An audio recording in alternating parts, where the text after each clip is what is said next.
Whether you agreed with him or not, there's no denying that Christopher Hitchens is was a master of his craft. His writing on literature, politics, and religion sparked frequent, often heated debate. Hitchens died last night after a lengthy battle with cancer. Neil MacDonald had this look back at his colorful life. Christopher Hitchens was probably America's foremost polemicist, and yet stubbornly un-American, his politics impossible to label or slot. He furiously urged war after 9/11. The war on terrorism is foolishly named, in my opinion. It should be a war on theocratic fascism. At the same time, he dismissed right-wing populists who shared that view. Give me the awful impression, I hate to have to say it, of someone who hasn't read any of the arguments against your position ever. Hitchens was a rationalist and a humanist, a British private schoolboy whose contrarian intellectual rigor often led the public discussion here. He once submitted to waterboarding used by the Bush administration to interrogate the jihadists he hated. He denounced it as torture. It's annoying to me now to read every time it's discussed in the press or in Congress that it simulates the feeling of drowning. It doesn't simulate the feeling of drowning. You are being drowned slowly. Hitchens called Princess Diana a gold-digging airhead, and he famously denounced Mother Teresa as a publicity-hungry demagogue who used the destitute as props to court the powerful and push a far-right agenda. The very hand that bestowed the Medal of Freedom on Mother Teresa armed and paid the death squads of Central America. Accepting the award, with her customary modesty, on behalf of all the world's poor, she croaked, "I never realized that you loved the people so tenderly." But it was on the subject of organized religion, which he considered evil, that Hitchens deliberately allowed anger and even hatred to show. He loved his children, he said, but if I was told to sacrifice them to prove my devotion to God, if I was told to do what all monotheists are told to do, and admire the man who said, yes, I'll gut my kid to show my love of God, I'd say, no, fuck you. The man who drank to excess and smoked in the shower wrote graphically and discomfitingly about the cancer that struck him last year. I'm afraid of a sordid death. I'm afraid that I would die in an ugly or squalid way. I mean, cancer can be very pitiless in that. He wasn't ready to die, he said towards the end, but more than most, he was given the floor. And despite remarks like this one, he knew it. And it's trying, I find sometimes, irritating, time-consuming, annoying when they don't listen. Outspoken, often controversial, fiercely iconoclastic, Christopher Hitchens takes on former British Prime Minister Tony Blair in a debate on religion. The atheist author and journalist died aged 62 on Thursday after losing his battle with esophageal cancer. A heavy smoker and drinker, he had made the US his home since 1981, when he moved to New York from Britain to work there as a journalist.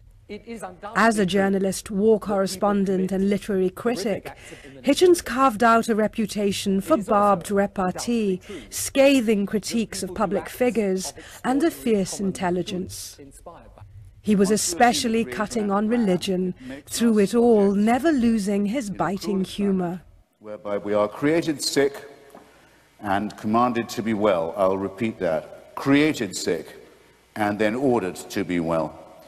And over us to supervise this is installed a celestial dictatorship, a kind of divine North Korea.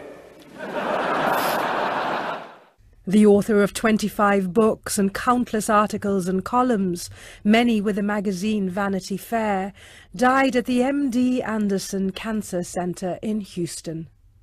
To you, we've never met. Never missed the deadline. I'm sitting at the same table as you either. Rarely missed the chance to stir it up. Now, wait a minute. That is the most outrageous thing that I've... Spanning 4 decades in journalism, Christopher Hitchens' biting, acerbic intellect had many victims. The Vietnam War, Mother Teresa, Princess Diana, and her husband, Prince Charles, to name but a few. I am the only person who wrote, when they got engaged, this is a farce. A farce. And no good can come of it. And it wasn't just because I was a Republican. You know, was so much more than just a contrarian or a controversialist. He was somebody who thought deeply about an issue but once he came to a view, was fearless in its pursuit. Blair knew Hitchens because he debated him on the writer's most controversial topic, God and religion. Unpleasant about people who themselves had faith. The debate we had was tough and hard, but was actually very good-natured at the same time. Hitchens' book in 2007, God is Not Great, in which he calls the church violent, irrational, intolerant, allied to racism and tribalism and bigotry, invested in ignorance and hostile to free inquiry, made more headlines than anything else he'd done, heaping fame on his infamy. The Soviet Union's let him down. British-born, Oxford-educated, publishers ate up his polarising prose. Vanity Fair, The Nation, The Atlantic, Slate.com. A powerful, sharp wit few of his contemporaries could serve up. But as his life began to fade, ravaged by cancer, fueled in part by his love of cigarettes and drink, it seemed he was as tough on himself as those he scorned. You said, I mean, you burned the candle at both ends. You think... And it gave a lovely light. It gave a lovely light. But you think part of that, the way you lived, is responsible for this? Well, it would be very idle to deny it. And I might as well say to anyone who might be watching, if you can hold it down on the smokes and the cocktails, you might be well advised to do so. To the end, he never flinched from his godless reality. I do resent, always have resented, the idea that it should be in some way be assumed that now you may be, now that you may be terrified, say, or miserable, or as it might be depressed, surely now would be a perfect time for you to abandon the principles of a lifetime. I've always thought this to be rather a repulsive mode of approach. If I find that I'm alive in any way at all... Diagnosed with cancer last year, he spoke to Newsnight about his declining health. I'm afraid of a sordid death. I'm afraid that I would die in an ugly or squalid way. I mean, cancer can be very pitiless in that. I feel a sense of waste about it because I'm not ready. I feel a sense of betrayal to my family. He began his career in Britain, moving to New York in the 1980s. His death was announced by Vanity Fair, where he worked as a contributing editor. The magazine said, "There will never be another like Christopher, a man of ferocious intellect, who was as vibrant on the page as he was at the bar. Those who read him felt they knew him, and those who knew him were profoundly fortunate souls." Very rapidly expanding. Also paying tribute to him, a fellow author said that Christopher Hitchens could throw words up into the sky and they fell down in a marvellous pattern. Dashing, smart and funny. To his admirers, the young Christopher Hitchens was the scourge of idle thinking and mendacious world leaders. A bit like Hemingway, he was a two-fisted writer that went for typing, scrapping, oh yes, and drinking and smoking too. Of a leftish bent, he nevertheless challenged sacred cows like the mythology surrounding President Kennedy. Well, like everyone else of my generation, I can remember exactly where I was standing on the fateful day when John Fitzgerald Kennedy nearly killed me. Because I can remember the Cuba crisis. Ah, Mr. Hi, Mr. Fowler, welcome. Some said Tom Wolfe had Hitchens in mind when he created the hard-drinking hack played by Bruce Willis in the movie of Bonfire of the Vanities. We went for a long lunch. He had a number of scotches before lunch, big tumblers of scotch. He wine at lunch and then cognac after, and we sort of stumbled back up to the office and sat him down at an old rickety desk with an Olivetti typewriter, and he produced 1,000 seamless words in under half an hour. He wrote better drunk than any man I know who could do it sober. In fact, Hitchens, the Hitch to his intimates, had the work ethic of his hero George Orwell, if not the same addiction to tea. Settled in the States, an American citizen, Hitchens' reaction to 9/11 led him to modify his view of George Bush and end up backing the Iraq War. People said ignorant, unqualified, uncultured, uninstructed. If his brains were made of gunpowder and they detonated, they'd barely be enough to disarrange his hair. Yet here he is, halfway through his first term, with wall-to-wall public sympathy. So, were his critics premature, or has he been doing something right? Unlike Orwell, who wrote a famous essay called Books versus Cigarettes, Hitchens chose both. In other respects, though, he may be judged to be in the same tradition as the master. Stephen Smith. Well, last November, Jeremy interviewed Christopher Hitchens for this programme. He started by asking him about cancer. Are you terrified by it? No. I think it's a superstition, one among many.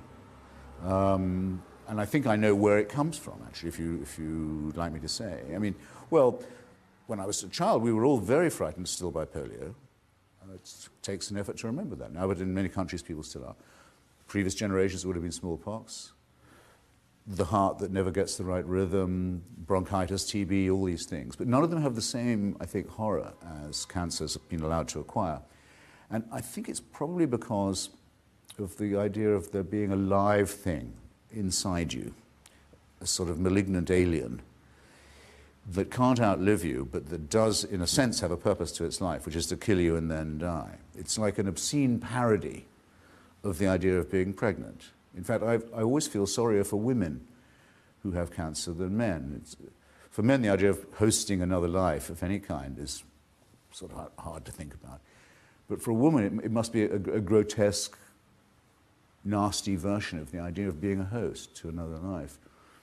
I have a feeling this is why people propitiate it with bogus cures, terrible rumors, scare stories, and so on. And I've set my face to trying to demonstrate that it's a malady like any other, and it will yield to reason and science, and that's what I'm trying to spend my time vindicating. Reason and science, but yes. Yet the word most commonly used about cancer is battling cancer, isn't it? Yes. And I, again, think that's a version of the pathetic fallacy. It's giving a real existence to something that's, in a sense, inanimate, real sense inanimate. It has a sort of life, but not a real. I rather think it's battling me, I have to say. It's much more what it feels like. I mean, I have to sit passively every few weeks and have a huge dose of kill or cure venom put straight into my veins, and then follow that up with other poisons too. Doesn't feel like fighting at all. Possibly resisting, I suppose, but no. You feel as if you're drowning in passivity and being assaulted by something that has a horrible persistence that's working on you while you're asleep. And there will be people, and they won't say it to your face perhaps, but well, he smoked a lot, he drank a lot.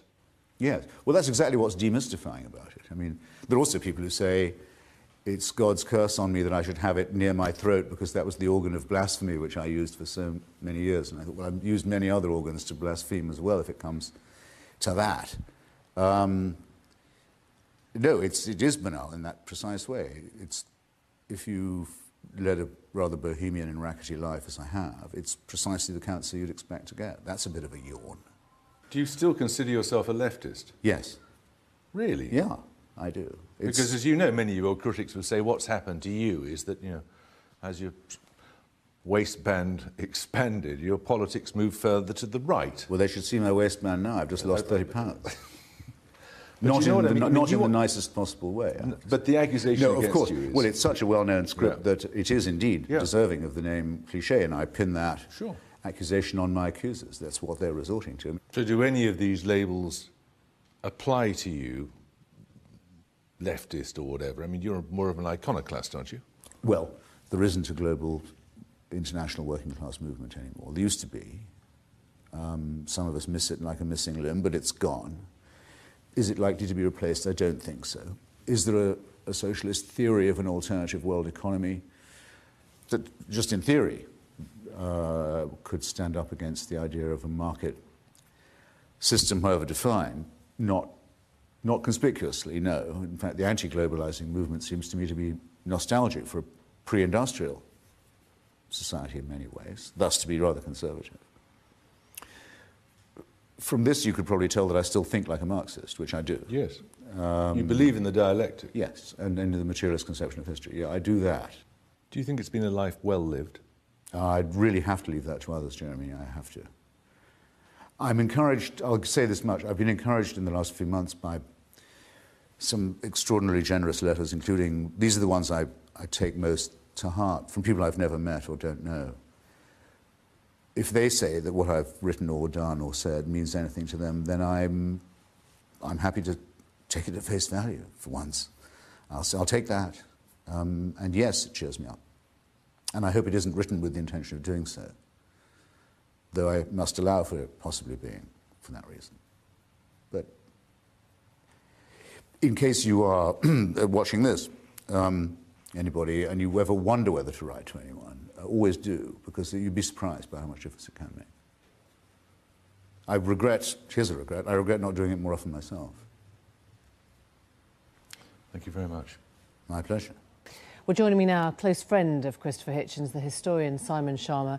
Really nice of you to come in, Simon, on a day that I'm sure is very difficult for you. How could I not, Emily? I mean, he's a man who clearly was not scared of making enemies, not scared of upsetting people, and yet there has been this tangible sense of affection for a man who embraced division. You know, I think it's partly because Christopher was really against a time of pablum and demureness, really.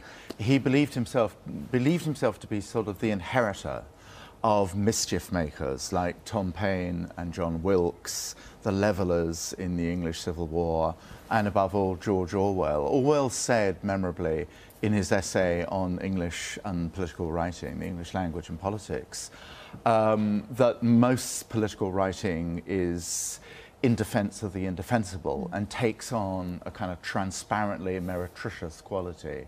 Christopher was not like that, really. He wanted really to be not a party person of any kind, but his own particular self, wielding his own particular sword. The bitter irony, in a way, but for those of us who knew and were deeply fond of him, was that his notorious larger-than-life habits were completely of a piece with his intellectual courage. That's to say, there was something morally decent about his double scotch, if you catch my drift.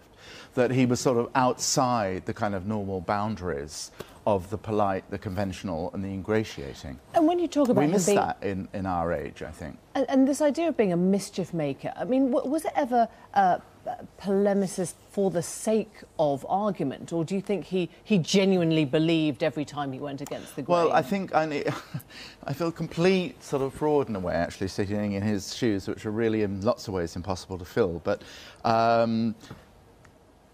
being anguished at taking his name in vain, nonetheless, I think he would have said there was a certain amount of instinctive taste for mischief, that if there was trouble brewing, he would seek it out. That's why he wasn't a conventional journalist. He wasn't prepared to be a kind of an armchair journalist. He wanted to go where the sewer stunk most awfully, and he made sure he was there. So he kind of liked, actually, skiing along the razor blade in that kind of way, to mix my metaphors, in a way shocking even to Newsnight and to Hitch. So he would want to do that, but I will say the vast majority of the arguments, otherwise why, for God's sake, support the war in Iraq and alienate most of your ideological comrades? Most of the kind of arguments he took them absolutely from principle. Simon, let me ask you, today we heard this quite curious push from David Cameron about revival of Christian values, and there's something ironic in a way of this coming on the day when such a passionate believer in atheism has died. Did it alter his approach, do you think, to death? Oh, I'm sorry, well, Emily. In the sense of rising odour of sanctity? Is that what you mean? This, you know, that God is not great, and this very strong determination not to be pushed into that belief. I think, again, shades of Hitch, forgive me. I don't think he was like Richard Dawkins in the sense in which he felt there needed to be a sort of impassioned neo-Darwinian crusade. I think he was surprised, bemused and shocked all our generation were, really, I'm slightly older than him, that theocracy was possible in the 21st century. Not that religion was still hanging around, but religion which actually had the power of force to it. The great moment for many of us was the fatwa for Salman Rushdie. It changed Hitch, it changed a lot of us. Until that point, we could make jokes, actually, about making sin a crime, a capital crime, too. After that, you know, Salman's fatwa kind of wiped the smile from our faces. So in that sense, actually, he was prepared to kind of do battle with the possibility that the state might still have the power of zealotry that could actually get you in horrible trouble. I think, I mean, during his illness, I'll say this, I mean, I was put in mind of a great unrepentantly atheistic death. I know even though Hume was somewhat of a Tory, Christopher would not mind being identified. Hume died a heroic death, reported famously by Adam Smith, his friend, who was visited by a doctor who said, well, I'm delighted, Mr. Hume, to be able to report to our mutual friend that I leave you in better spirits than I'd imagined. And Hume said, no, my good doctor, I can't believe, but you would not choose the truth. So tell my enemies I am dying as fast as I can, and my friends as easily and cheerfully as I can. The courage with which Hitch looked at his own death was the sense that in truth is the ultimate strength, and you can aim for no better thing than that. I think maybe I will take a few minutes just to say something that I find repulsive about especially monotheistic messianic religion. With a large part of itself, it quite clearly wants us all to die. It wants this world to come to an end. You can tell the yearning for things to be over whenever you read any of its real texts or listen to any of its real, authentic spokesmen, not the sort of the pathetic apologists who sometimes masquerade for it. Those who talk, there was a famous spokesman for this in Virginia until recently, about the rapture. Say that those of us who have chosen rightly will be gathered to the arms of Jesus, leaving all of the rest of you behind. If we're in a car, it's your lookout. That car won't have a driver anymore. If we're a pilot, that's your lookout. That plane will crash. We will be with Jesus, and the rest of you can go straight to hell.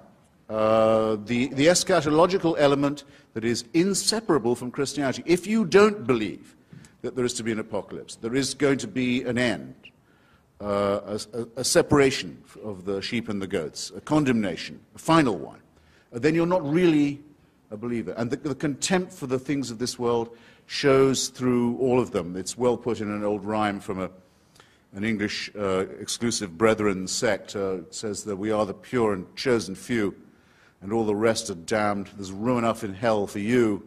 We don't want heaven crammed.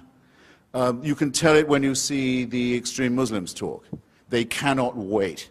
They cannot wait for death and destruction to overtake and overwhelm the world.